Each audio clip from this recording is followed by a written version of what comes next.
Alrighty guys, so I've been doing some analysis of the splices that was in the original pump. That was on the... I gotta keep my wording straight here. Let's look at it like this. Once upon a time there was a hole drilled and there was a pump put in. Okay? Then time marched on and then someone installed a pump on or around 1990. That would be pump number 2. I bet you guys can hear that bee in the background. It's huge.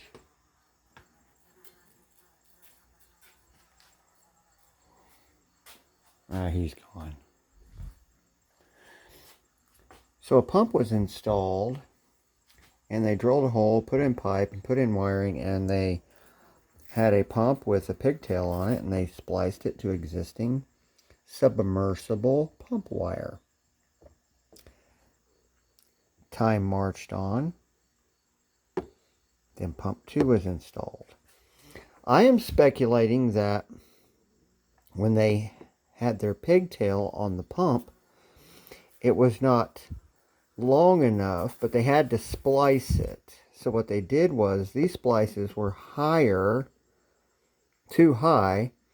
Their pump lead wiring wouldn't reach that far to eliminate these splices, so they spliced in at a lower level. And then time marched on. Here I am in 2025. I got pump number 3.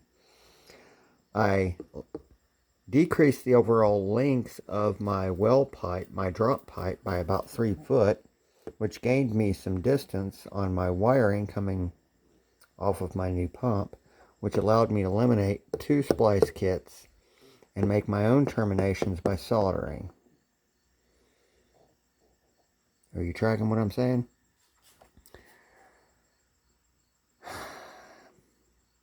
When I took my resistance readings was telling me that I had a problem with either the pump windings or the pump itself.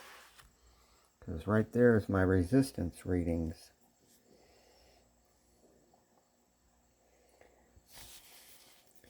My red to black, I expected to have 1.7 to 2.2 k ohms, and I got 14 ohms. Not real sure what's going on with that.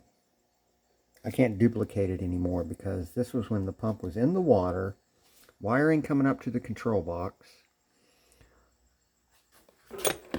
hooked up to here on the red, yellow, black with the cover off so the pump is isolated. Now, with my pump sitting here on the floor with just a 4 or 5 inch leads, if I take my resistance readings of the windings, my red to black is 14 ohms, which interestingly enough matches this over here.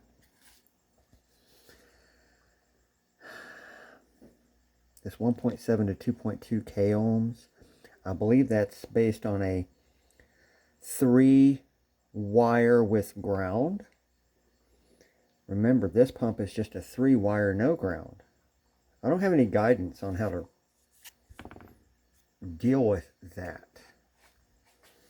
So with my pump laying on the floor over there, red to black was 14 ohms, red to yellow was 11.3, and yellow to black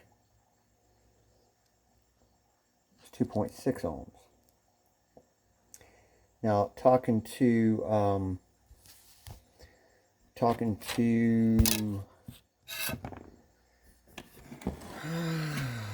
Franklin Electric, he said, well, now that you've read your pump, it looks like you got good readings. Must have been something to do with your splices. So I came out and read my splices, like with the meter. And all my splices, I didn't document none of my splices.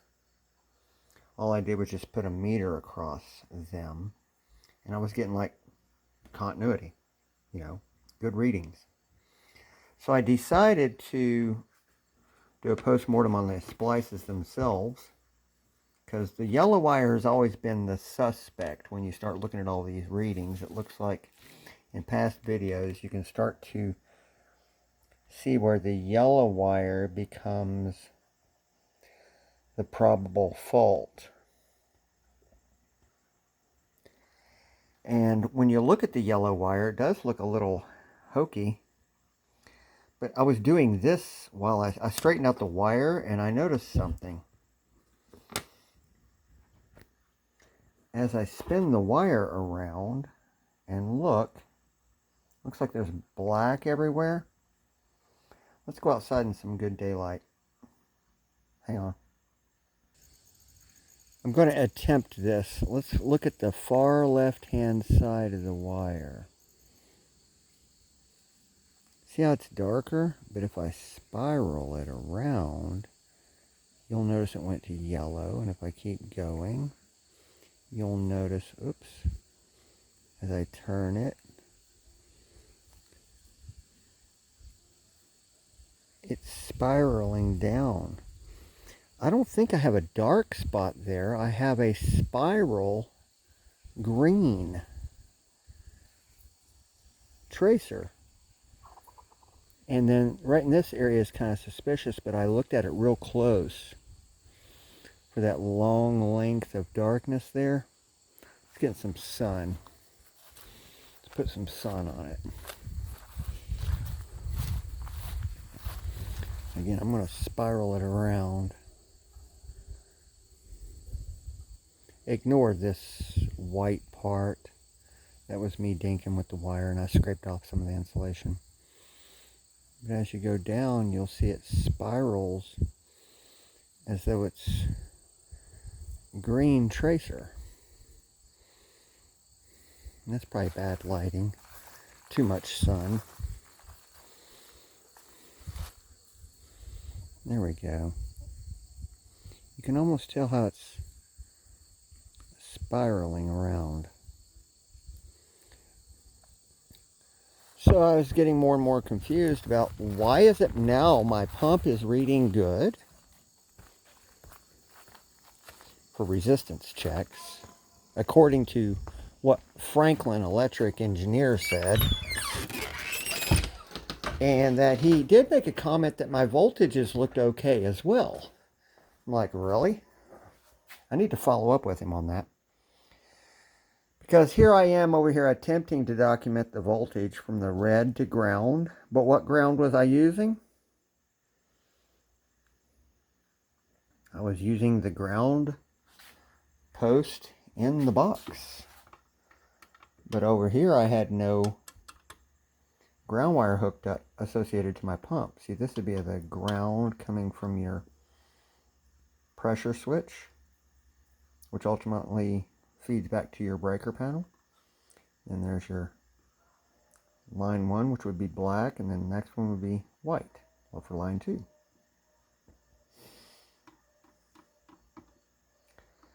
I'm just taking my resistance readings here, or my voltage readings, and I was getting output down to the pump, red to ground, all of them from red, yellow, and black to ground. I was getting 120 volt. And when I went to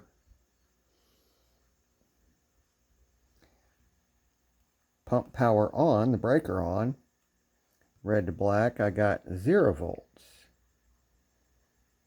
And I think the red wire is what they call the start wire, which ties the capacitor in the game. Because if we look at this red right here, black, black, yellow, red, third tang over, 1, 2, 3. We got the red, goes all the way up to the capacitor. That would be the output of the capacitor.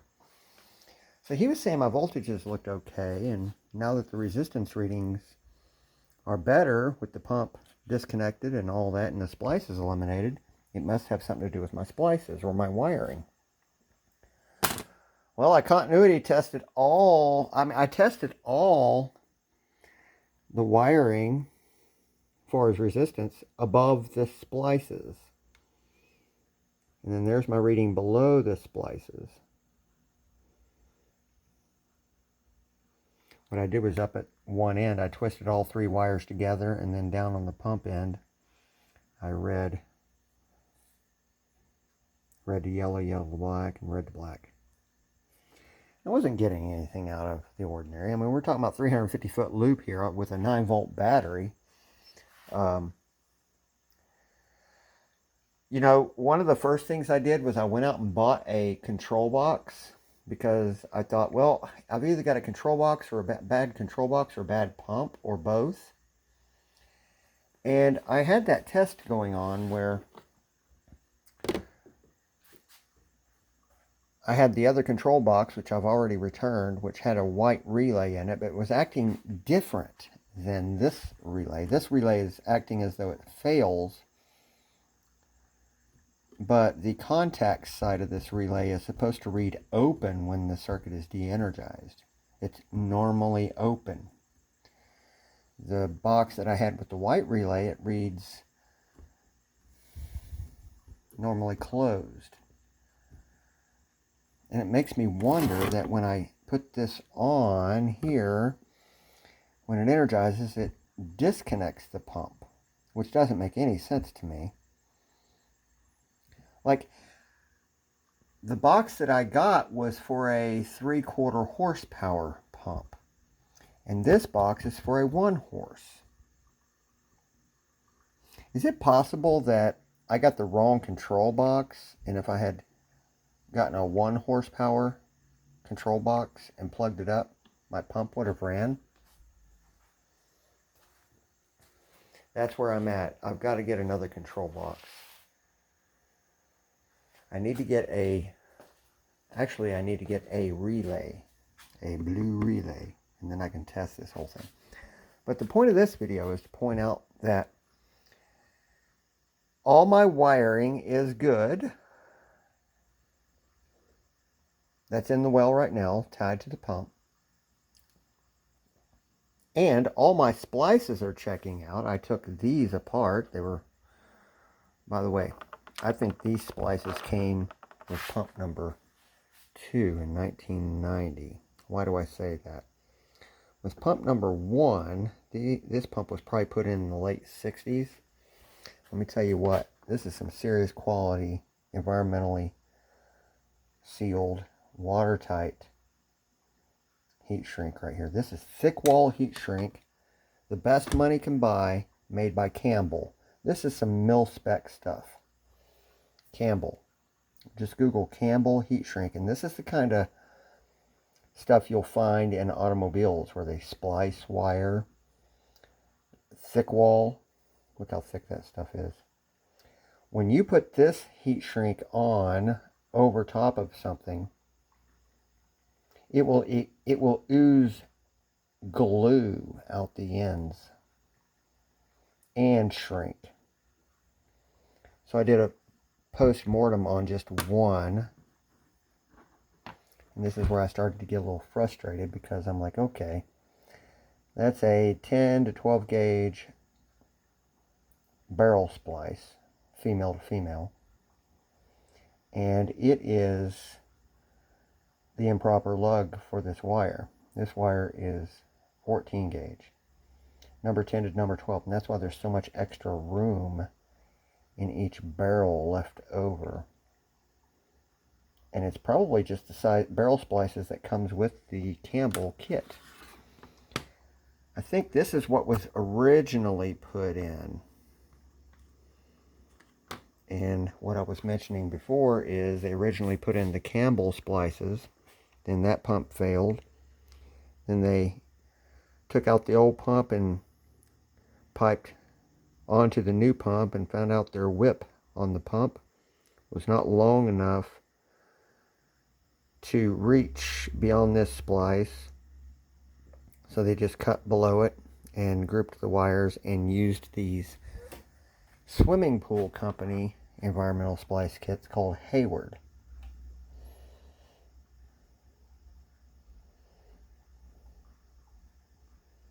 Can't tell if I'm looking at that right or wrong. Yep, there it is. I can barely make it out.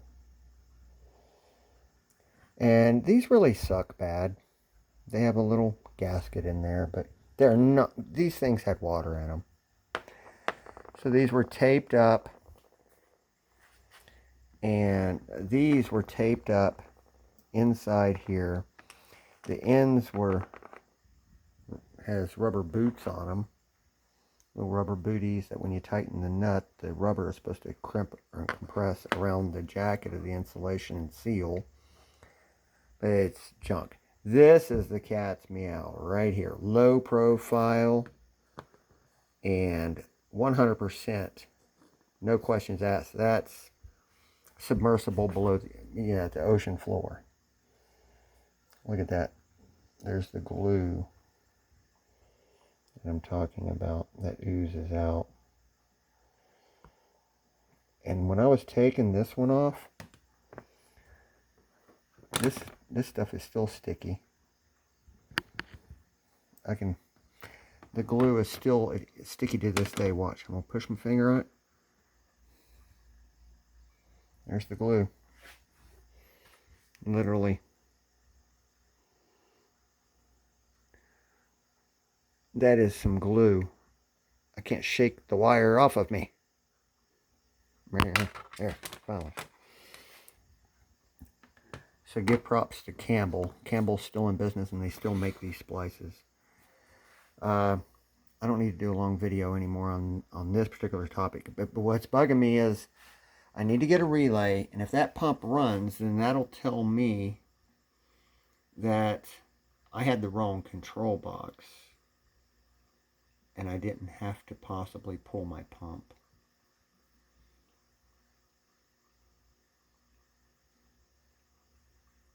And I don't know if I asked if there's a difference or not. I'm going to have to research this.